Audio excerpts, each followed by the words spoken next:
Wow, where are we today, Madam Mayor? Looks like we have quite the creature here. Today we are at the Alaska Native Heritage Center. I Oh, can say that.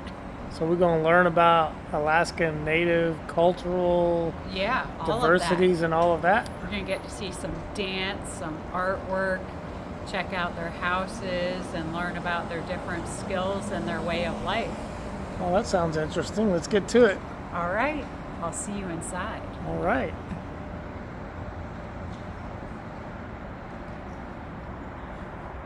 If you have any question you may ask on the way, feel free to ask any questions. So how is your guys' day so far? Doing great. So right by, we're gonna actually pass by fish camp, which there sometimes would be smoking hooligans or salmon. The fish camp is over this direction, which would also be where the site one of the Athabaskan deny houses would be at right now. So like I mentioned, this is our fish camp. Welcome to fish camp. So currently we have some red salmon currently smoking right now. If you guys want to come over and look at it.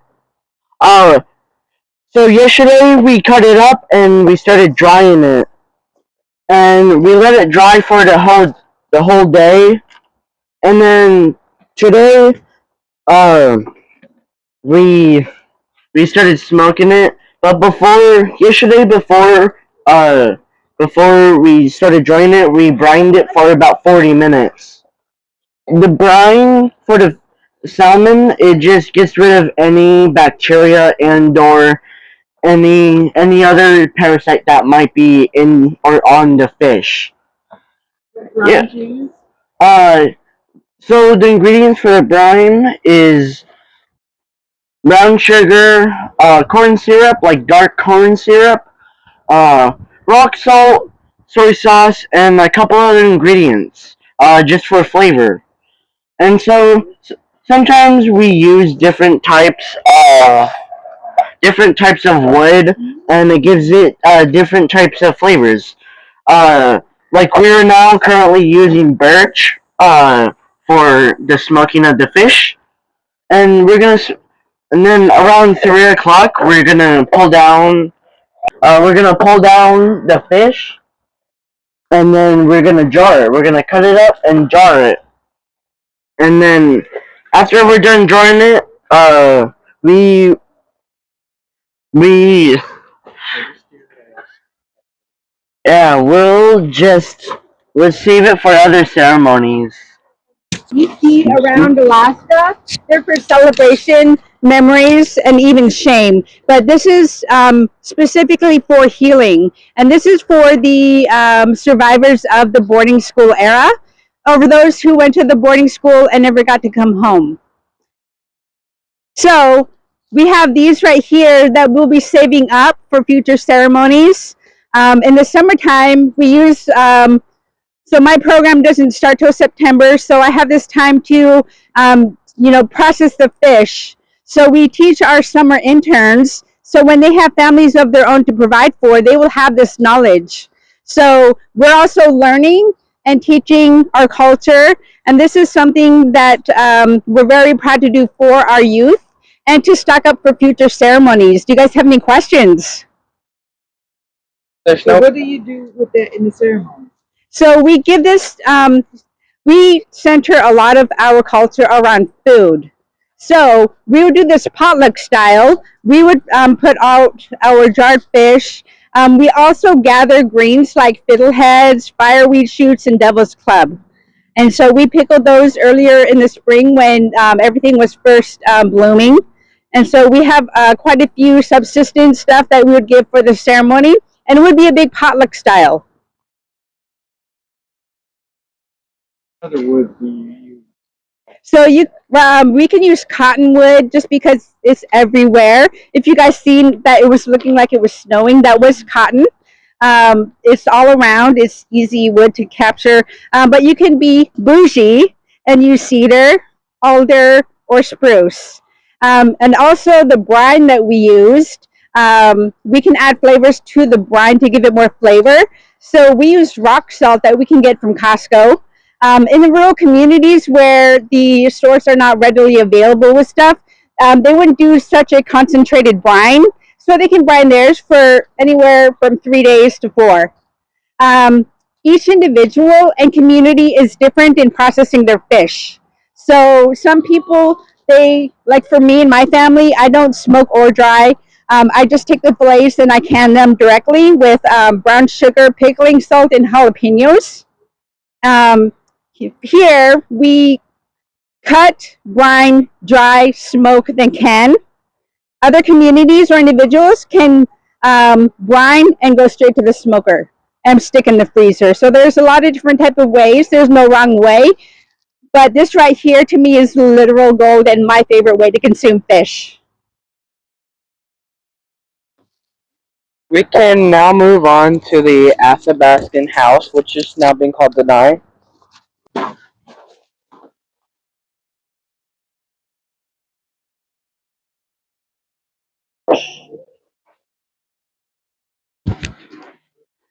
You may sit around the benches.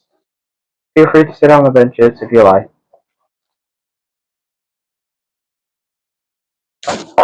You know what this is? Huh? No, I just want the names. Some of these are just new for me. This is sheared beaver. Should be This is river otter. This is sonic. okay.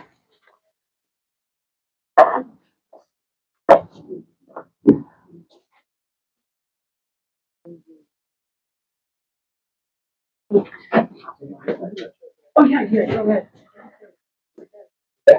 I did house it was not supposed to be touched. So the way you guys all entered would be the kitchen.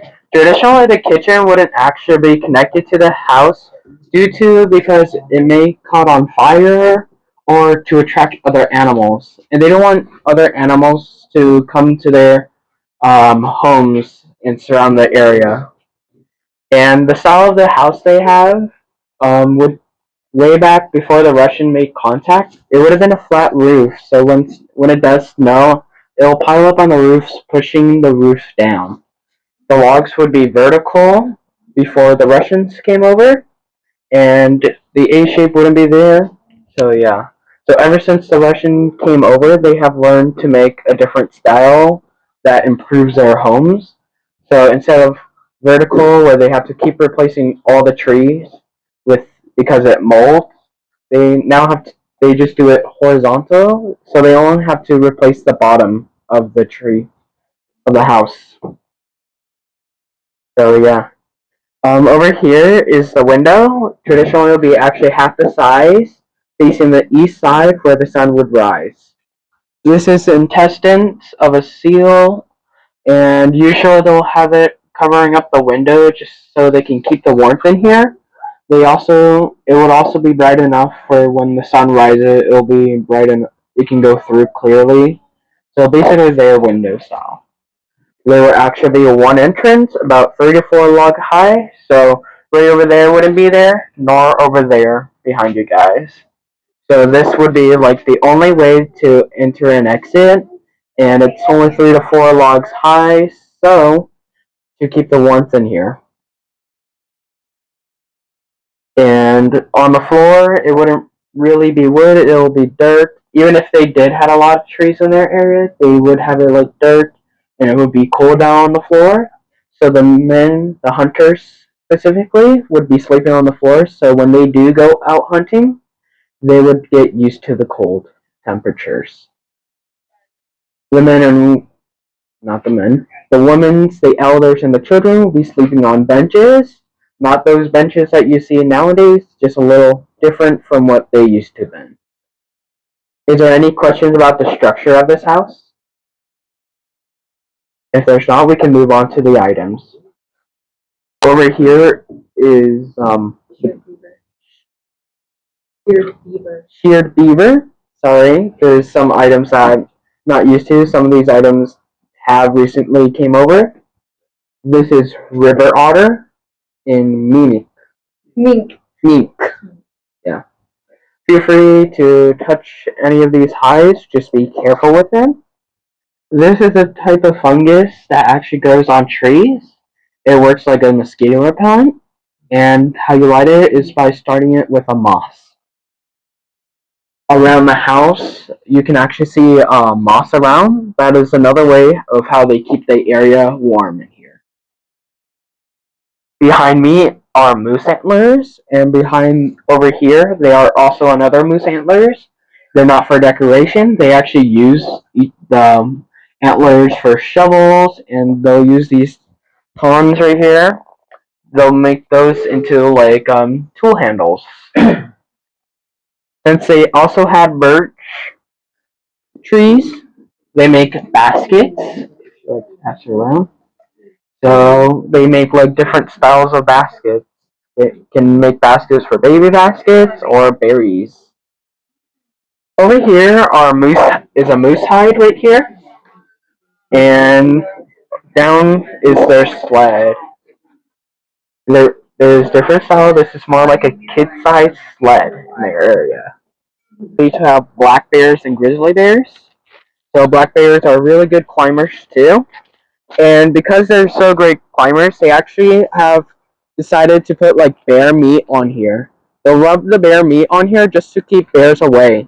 Since bears are very territory of their area and they wouldn't go to another bear's territory.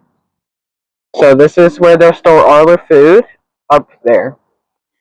So here's their canoe, birch canoe. They didn't really use any like seal like other of these cultures, which we'll be seeing eventually later on. But since they had birch a lot, and birch was kind of good for the rivers and streams that they go on, this is what they'll use. This ladder is what they use to get up to the food cache. This food cache and the ladder would traditionally be much more larger and more higher up too. And they'll actually take apart this ladder and hide the pieces just because there is people that would be greedy and take more than what they need.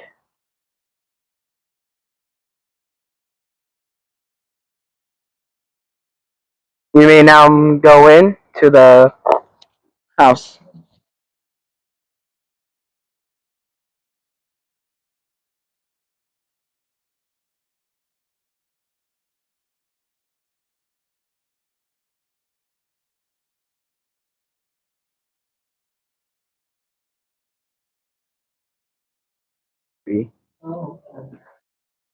Feel free to sit around the benches.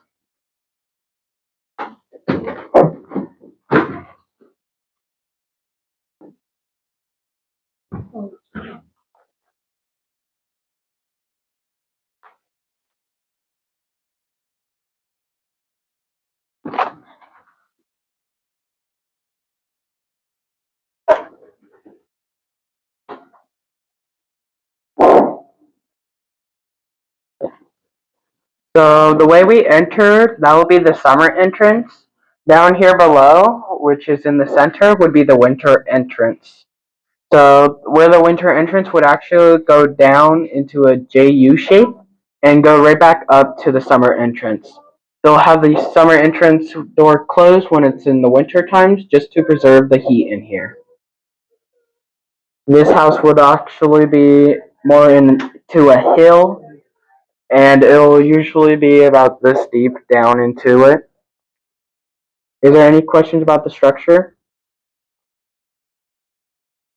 Nice skyline. Yeah. So I'll be moving on to the items. Here are some dance fans. I'm not really well with these dance fans, but these are what the men's would usually use for their when they go dancing. Women's would have their dance fans a little different to the men's.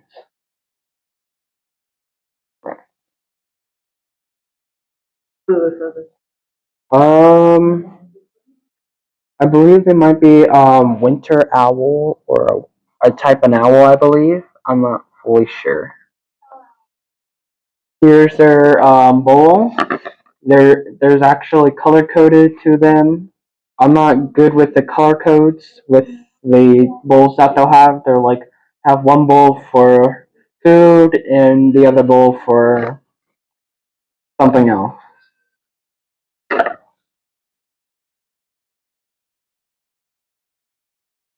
These are sort of sewing kit.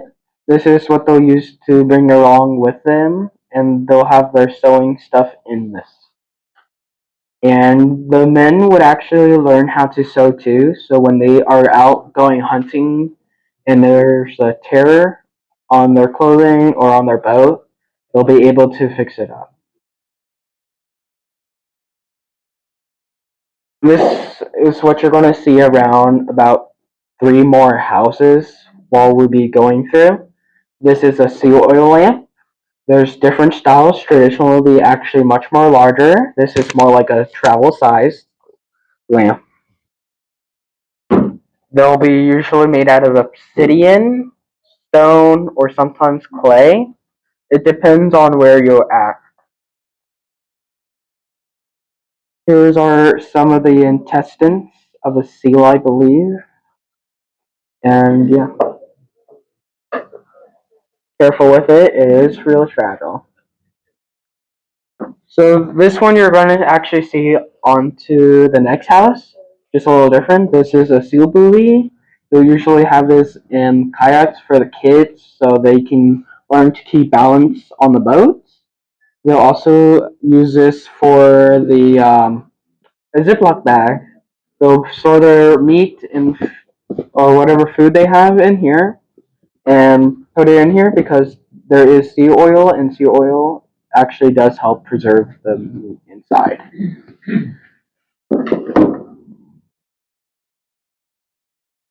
This is a wolverine. Wolverine are really known to be vicious, known to actually face a bear off. So they don't fear any bears really, and they're very territorial of the area. If you were seen to have one of these on your head, you will be known as the Great Hunter.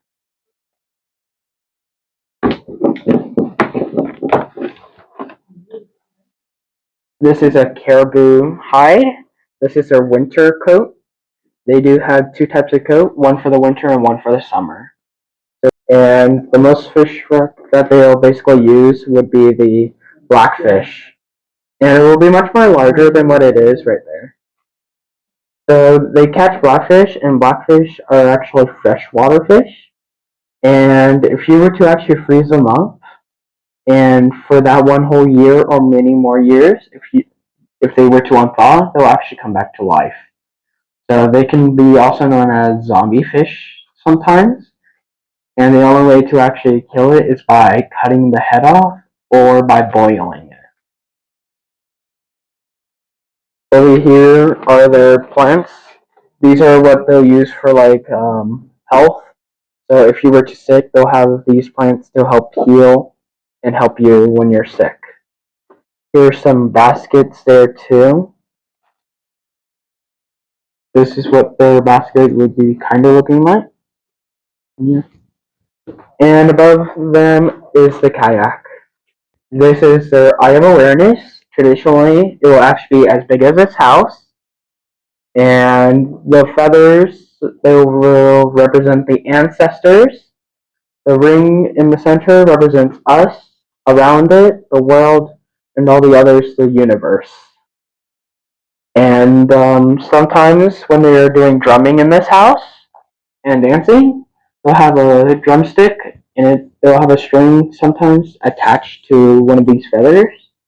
And when they hit their drums, they'll kind of shake a bit, and it's like their ancestors or if the house is dancing with them.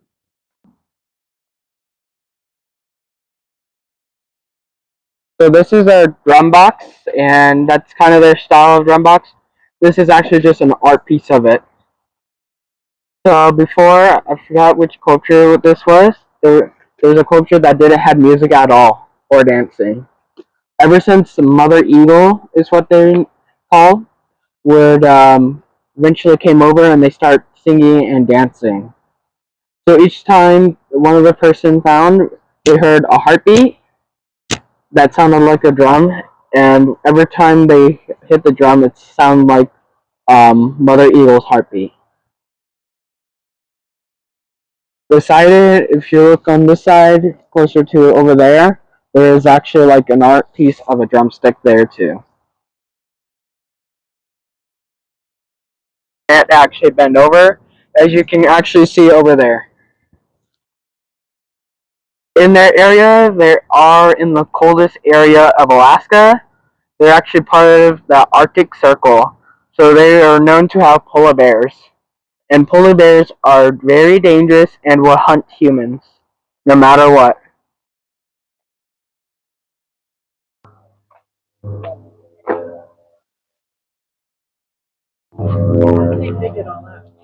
So they actually, I'll tell you more once we get into the house.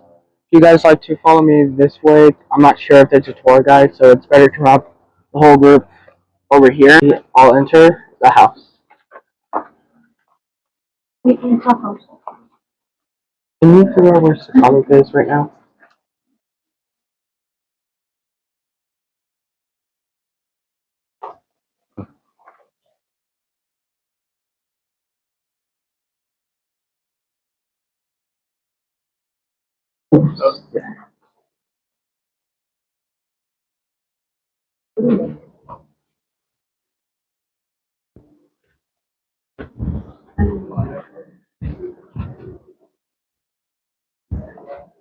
So this is their style of home for the Inupiaq and St. Florian's Yupik. Traditionally, this tunnel right here would actually be in the center just to keep in the warmth. I know you guys have been asking a lot of how they dig this up. So what they'll use will be a shoulder blade from a seal. Well, this is more for the kid size, for the little kids to hop out. But the bigger adults would actually have a whale, a shoulder blade of a whale, which we're gonna actually be seeing when we go close to the Aleutian Chain people after this house. If you like to pass this around, feel free. So over here, right before I actually move on to here, I'm gonna tell you about the structure. So what you see right now wouldn't actually be what it would be. It will be in the style of it. This house would actually be completely underground. This would be about 10 to 20 feet deep and coming right back to a JU shape, like you said, and be around here in the center. The walls that we see, the wood wouldn't really be there really because they didn't really have wood really. It was so cold and it snows and it's really icy. So because they didn't really have wood, or they barely had any wood there, they actually would use bones from bowhead whales or gray whales. Which over here to the left, you can actually see right here, that big one right there is a lower jaw of a bowhead whale, and behind it is a rib of a whale.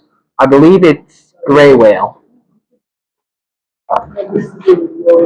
So over there, that is a stretched out seal. That's more like a female because males, if you were to ever catch a male seal, you can actually see scars because males, they will fight for their life. Is there any guesses of what they'll use this for? This is a ground squirrel. Is there any guesses?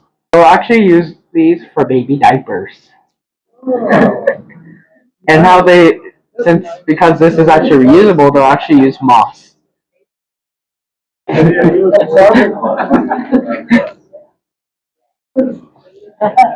Here's baleen. This is what baleen would look like when they're all together. There's actually a bigger piece of baleen, which is over there. If you didn't see, it is right there behind over here. And this is what it would look like when they're all together, really. And it can go about 16 feet tall. And what they'll use is baleen. They won't actually go after it all the time.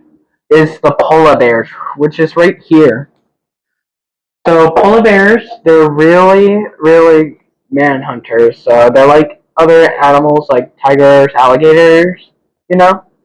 They wouldn't care what it is, they'll just eat it for their survival. So these polar bears are hard to see sometimes because they can just cover up their nose and it'll be like they're just snow. There's nothing there. So you guys probably know about the weird memes about brown bear, black bear, then polar bear or white bear. So yeah, this is what they use to actually kill a polar bear. They wouldn't really do it like, oh, I'm gonna do it just because I want to do it. They'll actually only do it when it attacks a member, really, or when it's just surrounding their area too much. They wouldn't technically want to go after polar bears, really, because the meat in them is not really all good for you. There's certain parts where you cannot eat because of how much vitamins they have. And if you have too much vitamins, you can technically just pass away. So the only thing that they'll eat would be the meat, and they'll actually cook it for about 8 hours just to process and get rid of a lot of those vitamins in them. So you can't eat the liver, just the meat.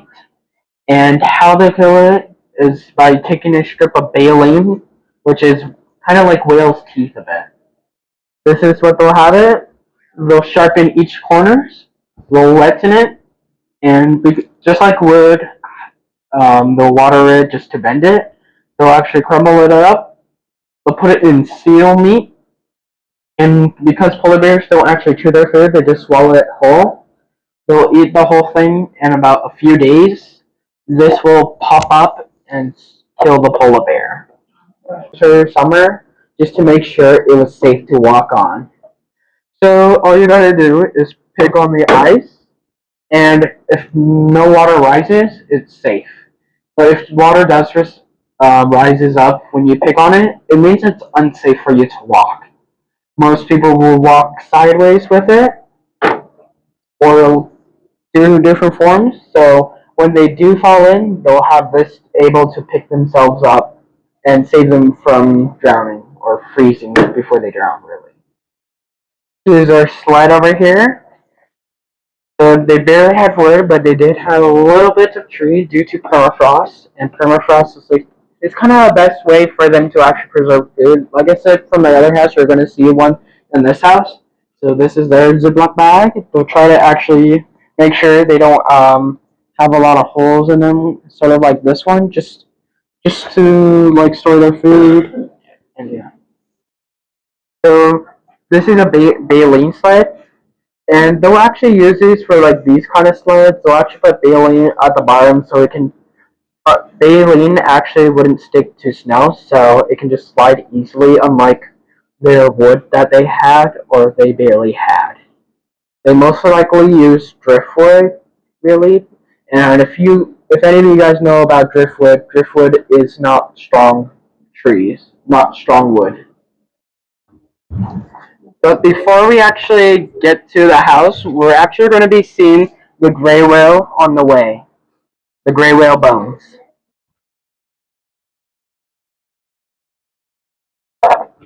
You know, you guys are lucky. This is actually new, just happened today. Oh, wonderful. So yeah.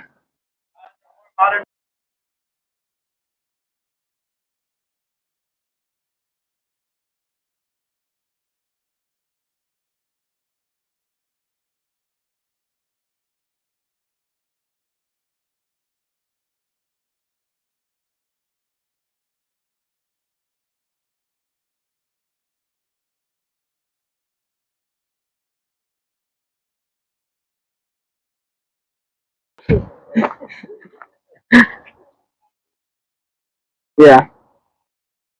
So this is the lower jaw of a gray whale. Not a gray whale, a bowhead whale. And usually they'll actually have this for markings.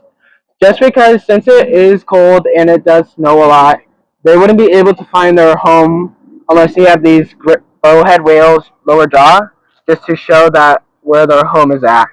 They also use this as gravestones to honor all those whale captains that have passed away to us, and they were found out dead. So they actually had to kind of bury it for a bit just because there is like some rotten smell in it still. And you don't, if we were to put that out, none of you guys would like to smell it real. no one wants to smell that like every day when they come to work. So yeah. So you can actually get a big example of the shoulder blade right here, what they'll use to make their house.